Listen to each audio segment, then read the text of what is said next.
जय हिंद दोस्तों, welcome to VIP civil गुरु। तो गाइज लेकर के आ गए हूँ एक और बहुत बेहतरीन वीडियो आप लोग के लिए, जो कि होने वाली सॉलिड वेस्ट मैनेजमेंट पे। One of the most important topic है एनवायरमेंटल इंजीनियरिंग का। आपका कोई भी एग्जाम हो, जूनियर इंजीनियर का एग्जाम हो, असिस्टेंट इंजीनियर का एग्जाम हो, सभी एग्जाम में यहाँ से क्वेश्चन आप लोग को देखने को मिलते हैं। तो आज की क्लास में हम लोग ट्रिक से अपना ये टॉपिक बहुत अच्छे से याद कर लेंगे, कभी आपको दोबारा देखने की जरूरत नहीं पड़ेगी। तो चलिए स्टार्ट करते हैं वीडियो को। सिर्फ 15 मिनट दे दीजिए, बहुत ही बेहतरीन तरीके से आप लोग को सारी चीजें याद करा दूंगा। चलो स्टार्ट करते हैं लेक्चर को। गाइस यार देखो, बड़ा दुख होता है देख के सच में। जब मैं ये स्टैटिक्स देखता हूँ, अपने एनालिटिक्स देखता हूँ, तो ये देख के मालूम पड़ता है कि मेरे पास 61% ऑडियंस ऐसी है जो लेक्चर्स को तो देख रहे हैं बट चैनल को सब्सक्राइब नहीं कर रहे। तो प्लीज़ यार आप लोगों से रिक्वेस्ट है, चैनल को सब्सक्राइब भी कर लिया करो, वीडियो को लाइक कर दिया करो और साथ में अपने फ्रेंड्स के साथ शेयर कर दिया करो, ताकि मुझे मोटिवेशन मिलता रहे और मैं आप लोग के लिए ऐसे ही कंटेंट जो है वो लेकर के आता रहूँ। सिविल इंजीनियर्स के लिए बहुत सारा कंटेंट अवेलेबल है, आप जाकर के चैनल पे देखो। आपको अच्छा लगता है तो प्लीज वीडियो को लाइक जरूर किया करो, ठीक है। तो चलो स्टार्ट करते हैं अपना। देखो एग्जाम में तो क्वेश्चन आएगा आएगा, इस चीज से आप लोग निश्चिंत रहिएगा। यहाँ पे सबसे पहले आता है हमारे पास सॉलिड वेस्ट मैनेजमेंट। इसमें सबसे पहले तो दिमाग में यही आता है कि सर हमको ये बता दीजिए कि सॉलिड वेस्ट होता क्या है, उसके बाद हम उसको मैनेज कर पाएंगे। सॉलिड वेस्ट होता क्या है, कितने टाइप्स का होता है, पहले ये तो पता लगे। तो यहाँ पे सबसे पहले सॉलिड वेस्ट की अगर हम लोग बात करें तो सर हमारे पास जो नॉन लिक्विड, ध्यान से सुनिएगा, non liquid residential, commercial and industrial waste. जो आपका नॉन लिक्विड है, यानी कि यहाँ पे लिक्विड वेस्ट की बात नहीं हो रही है। जब हम लिक्विड वेस्ट की बात कर रहे थे अपना इन्वायरमेंट में, तो हम उसको क्या बोल रहे थे, अपना सीवेज। हम लोग उसको क्या कोट कर रहे थे, सीवेज बोल रहे थे। तो हमने सीवेज का मैनेजमेंट किया था अपना। लेकिन अभी हम सॉलिड वेस्ट का कर रहे हैं, तो ये सॉलिड वेस्ट जो रहेगा वो नॉन लिक्विड रहेगा, इसमें लिक्विड की चर्चा नहीं होगी। जितना भी वेस्ट रहेगा वो सबका सब सॉलिड रहने वाला है, राइट। चाहे वो आपका रेजिडेंशियल बिल्डिंग से आ रहा हो, चाहे आपका कॉमर्शियल बिल्डिंग से आ रहा हो, या चाहे आपका इंडस्ट्री से आ रहा हो, ठीक है। तो वो सब आप लोग का क्या रहने वाला है, सॉलिड वेस्ट हम लोग यहाँ पे उसको देखने वाले हैं, राइट। इसके साथ ही हमारे पास दो चीजें बहुत इंपॉर्टेंट रहेंगी। एक जो सॉलिड वेस्ट है उसमें एनर्जी हम निकाल सकते हैं या नहीं, या दूसरा उस सॉलिड वेस्ट की डेंसिटी क्या रहने वाली। क्योंकि इन दो के बेसिस पे एक और चीज होती है, मैं बता दूं आपको, जो कि होता है मेरे पास मॉइस्चर कंटेंट, ठीक है। तो तीन चीजें आप ध्यान रखिए, एक मॉइस्चर कंटेंट, एक एनर्जी और एक डेंसिटी। इन तीन के बेसिस पे जो हमारे पास मेथड होते हैं सॉलिड वेस्ट को डिकम्पोज करने के, हम उन मेथड का सिलेक्शन करते हैं। तो इसलिए तीन चीजें हमारे लिए बड़ी इंपॉर्टेंट हो जाती हैं। अब इसके बाद आता है हमारे पास सर सॉलिड वेस्ट होता कितने टाइप का है, तो सर तीन टाइप का होता है। पहला कौन सा होता है, तो पहला होता है sir municipal solid waste. Again very very important, जो म्युनिसिपल सॉलिड वेस्ट होता है वो हमारे पास इंपॉर्टेंट होता है। दूसरा होता है सर इंडस्ट्रियल, और थर्ड वन होता है हमारे पास हैजार्डियस। तीन कैटेगरी में हम लोगों ने अपना सॉलिड वेस्ट को डिवाइड किया हुआ है। तो गाइस सॉलिड वेस्ट में हमारा सबसे पहले आता है म्युनिसिपल सॉलिड वेस्ट। अब म्युनिसिपल सॉलिड वेस्ट को हम लोग कैसे पढ़ें, तो म्युनिसिपल सॉलिड वेस्ट को हम दो तीन टर्म से रिलेट करके पढ़ते हैं। एक हमारे पास होता है सर गार्बेज, एक हमारे पास होता है सर रबिश, और एक हमारे पास होता है एसेज, और एक हमारे पास होता है रिफ्यूज। अब ये टर्म्स किससे रिलेटेड होते हैं, म्युनिसिपल सॉलिड वेस्ट से। अब सर उससे पहले आपने ये तो बताया नहीं कि म्युनिसिपल सॉलिड वेस्ट क्या होता है, तो अभी रुको जरा। जो आपका रिफ्यूज होता है ना, उसी रिफ्यूज को हम लोग म्युनिसिपल सॉलिड वेस्ट बोलते हैं। अब सर फिर से रिफ्यूज क्या है हमारे पास, तो रिफ्यूज को अभी अपन देखेंगे, उससे पहले आप लोग देखो गार्बेज, रबिश और एसिड क्या होता है, ठीक है। सबसे पहले हम लोग बात करते हैं गार्बेज की। तो देखो गार्बेज को आपको ऐसे याद रखना है, मैं बता देता हूँ, घर का कचरा, ठीक है, घर का कचरा, बस ये आप लोग याद रखो। जो सर घर का कचरा होता है ना, उसी को हम लोग गार्बेज बोलते हैं। ये हमारे पास क्या होता है, डिकम्पोजेबल होता है, इसको हम डिकम्पोज कर सकते हैं। साथ में ये हमारे पास प्यूट्रिशिबल होता है। प्यूट्रिशिबल का मतलब होता है ये सड़ाया गलाया जा सकता है, ठीक है। इसकी डेंसिटी कितनी होती है सर, 450 से 900 किलोग्राम पर मीटर क्यूब। पूछता है एग्जाम में, ईएससी के एग्जाम में पूछ रखी है, याद रखिएगा। अब इसके एग्जाम्पल क्या हो जाएंगे सर, फूड वेस्ट हो गया, वेजिटेबल वेस्ट हो गया, मीट वेस्ट हो गया। ये सबके सब हमारे पास कौन से गार्बेज हैं, और सबके सब घर से निकलते, देखो फूड वेस्ट घर से निकलता है, वेजिटेबल वेस्ट घर से निकलता है, मीट वेस्ट घर से निकलता है। तो ये जितने भी वेस्ट हैं वो सबके सब घर से निकलते हैं। तो जो घर का कचरा होगा, जो घर का वेस्ट होगा, उसको हम लोग क्या बोलेंगे, गार्बेज। बहुत इजीली आप लोग को ट्रिक से याद हो जाएगा, जी फॉर गार्बेज, जी फॉर घर। घर का कचरा क्या हो गया सर, गार्बेज। क्लियर है, चलो अब इसके बाद आ जाओ आप लोग रबिश पे, ठीक है। रबिश कौन सा होता है सर, तो रबिश की अगर हम लोग बात करें तो रबिश को आप लोग को याद रखना, रोड वाला कचरा, रोड वाला कचरा, ठीक है। तो जो रोड वाला कचरा होता है उसको हम लोग क्या बोलते हैं, रबिश बोलते हैं। अब रोड पे क्या क्या देखने को मिलता है सर, रोड पे देखने को मिलता है प्लास्टिक हो गई सर, टीन हो गई सर, गिलास हो गया सर। ये सब कहाँ पे देखने को मिलते हैं, ये सब आप लोग को जो है वुड हो गया, वुड का कोई पीस हो गया, ये सब आप लोग को कहाँ पे देखने को मिलते हैं, ये सब रोड पे देखने को मिलते हैं, रोड पे पड़े हुए होते हैं। तो इसलिए उसको हम लोग क्या बोल देते हैं, रबिश। अब ये कैसा होता है, न्यू नॉन प्यूट्रिसेबल होता है। अब देखो कांच है, इसको सड़ाया गलाया थोड़ी ना जा सकता है भाई, प्लास्टिक है इसको सड़ाया गलाया थोड़ी ना जा सकता है। तो ये आप लोग के नॉन प्यूट्रिसेबल होते हैं। डेंसिटी कितनी होती है सर, तो डेंसिटी याद रखेंगे, हाँ 50 से लेकर के 400 किलोग्राम पर मीटर क्यूब इनकी डेंसिटी होती है। जैसे गिलास हो गया, पेपर हो गया, टिन हो गया, ये सब के सब हमारे किस में आते हैं, रबिश में। ठीक है, तो r for rubbish, r for road वाला कचरा। तो ऐसे करके हम लोग इसको आराम से याद रख सकते हैं। इसके बाद आता है एसिड। ठीक है, एसिड हम सबको पता है सर क्या होती है, राख। और राख कब मिलती है आप लोगों को, जब वुड है, ठीक है, या कोई भी आप लोग का ऐसा सब्सटेंस जिसको जलाया जा सकता है, तो उसके बाद जो बचती है वो राख बचती है। ठीक है, तो ये जो राख होती है ये कैसी होती है, इनकम्बस्टेबल होती है। इनकम्बस्टेबल का मतलब क्या है सर, इनकम्बस्टेबल का मतलब है जिसको जलाया नहीं जा सकता, क्योंकि ऑलरेडी आप एक चीज ऐसी है जिसको जला करके आपने ऑब्टेन करा है, जो जलाने के बाद आपको मिली है। तो राख आपको जलाने के बाद मिली तो फिर से थोड़ी ना जला सकते हो उसको, तो वो आप लोग का कैसी होती है, इनकम्बस्टेबल होती है। कई बार आप लोग को यहाँ पे वो सब्सटेंस का नाम दे देगा पेपर वुड, तो वो कंबस्टेबल होगा। ठीक है, तो याद रखिएगा। इसकी डेंसिटी कितनी होती है सर, 700 से लेकर के 850 किलोग्राम पर मीटर क्यूब होती है। ठीक है, अब सुनो जरा, रिफ्यूज। अब क्या आया हमारे पास, रिफ्यूज। तो रिफ्यूज में हमने सबको फ्यूज कर दिया, सबको क्या कर दिया, फ्यूज। चाहे आपके पास गार्बेज हो, ठीक है, चाहे सर रबिश हो, ठीक है, चाहे आपके पास एसिड हो, इन सबको आपने क्या कर दिया, रिफ्यूज कर दिया, सबको मिक्स कर दिया। जब सबको आप मिक्स कर देते हो तो उसको क्या बोलते हैं हम लोग, रिफ्यूज बोलते हैं। और यही रिफ्यूज हमारे पास क्या कहलाता है, म्युनिसिपल सॉलिड वेस्ट कहलाता है। ठीक है, आपको आई होप क्लियर हो गया होगा कि म्युनिसिपल सॉलिड वेस्ट होता क्या है।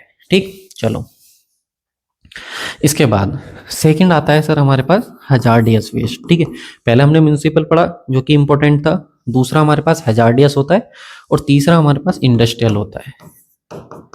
तीसरा कौन सा होता है हमारे पास, इंडस्ट्रियल वेस्ट होता है। इसको भी ध्यान रखिएगा भाई। ठीक, सबसे सेकंड पहले हम लोग बात करते हैं हजार्डियस। हजार्डियस किसको बोलेंगे, तो हजार्डियस हम उस सॉलिड वेस्ट को बोलेंगे जो हमारा एनवायरनमेंट के लिए हार्मफुल होगा। किसके लिए हार्मफुल होगा, एनवायरनमेंट के लिए। अब ऐसी कौन कौन सी चीजें हैं जो एनवायरनमेंट के लिए हार्मफुल हो सकती हैं, तो आपको बहुत सारी पता है। ऐसी कुछ ज्वलनशील चीजें होती हैं, या कुछ हॉस्पिटल से निकलने वाला वेस्ट होता है जो हमारे एनवायरनमेंट को बहुत ज्यादा नुकसान पहुंचाता है। ठीक है, तो अब इसमें क्या क्या आता है, इसमें आता है ऐसी चीजें जो इग्निशिबल हो, यानी कि जिनमें इग्नेटेबिलिटी हो।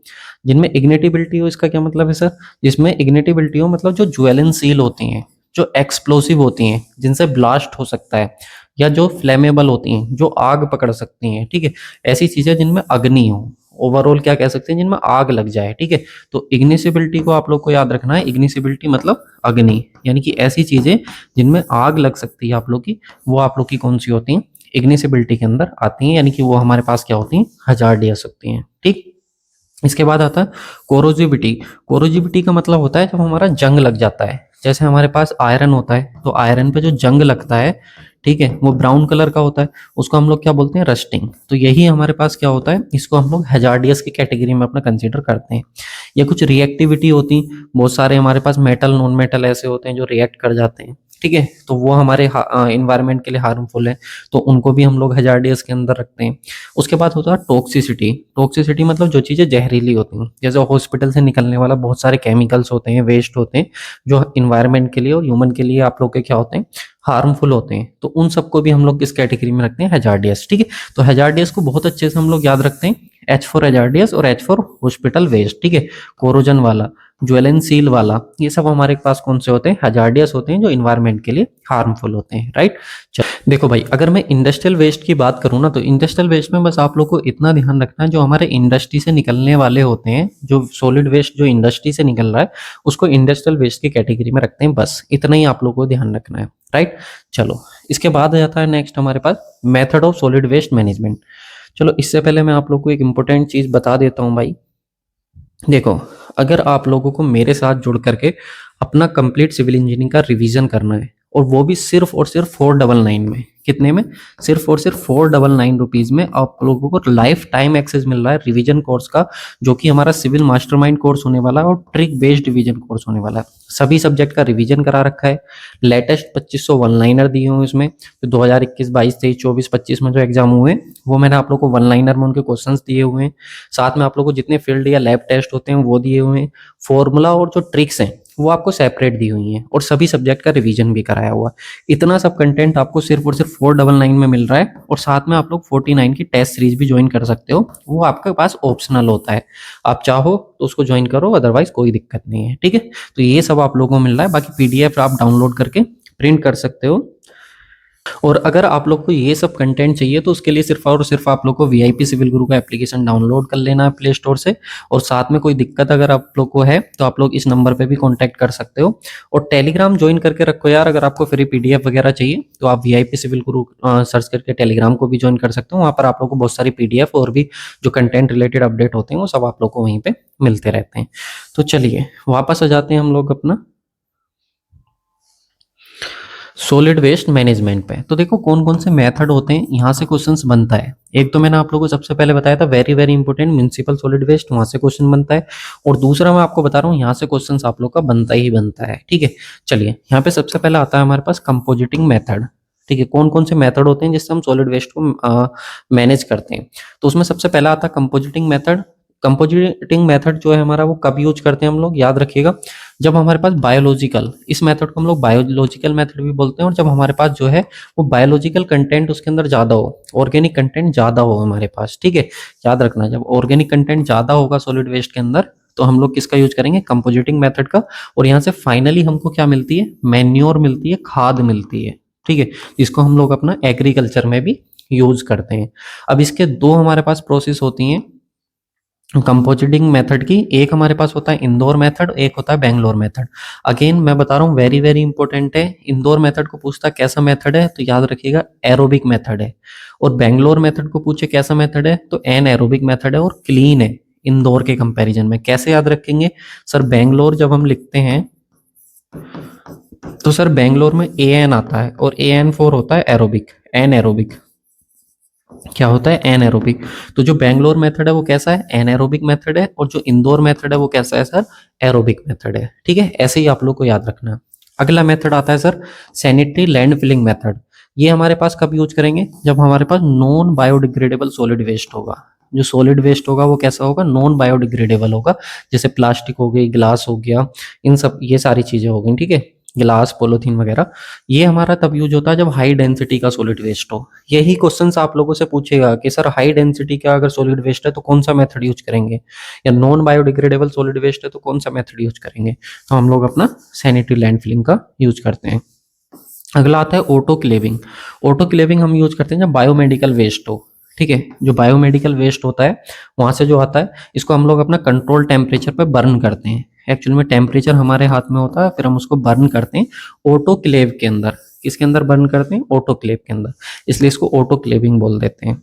अगला मेथड आता है इंसिनरेशन। इंसिनरेशन में भी जलाया जाता है उन चीजों को जिनकी जो है हाई कैलोरीफिक वैल्यू होती है, जिनको जलाने पे हम लोग एनर्जी को ऑब्टेन कर सकते हैं। तो उन सारी चीजों को इंसिनरेशन प्रोसेस के अंदर रखा जाता है और ऑक्सीजन की प्रेजेंस में जलाया जाता है। याद रखिएगा ये क्वेश्चन पूछेगा, इंसिनरेशन मेथड में ऑक्सीजन का होना जरूरी है, और अगर ऑक्सीजन नहीं है या फिर लिमिटेड ऑक्सीजन है तो इसी मेथड को हम लोग बोल देते हैं अपना पायरोलिसिस। क्या नाम हो जाता है इसका, पायरोलिसिस हो जाता है, अगर ऑक्सीजन हमारे पास लिमिटेड है तो, ठीक है। और इसके बाद आता है पल्वेराइजेशन। पल्वेराइजेशन में क्या करते हैं, P for pulverisation, P for powder.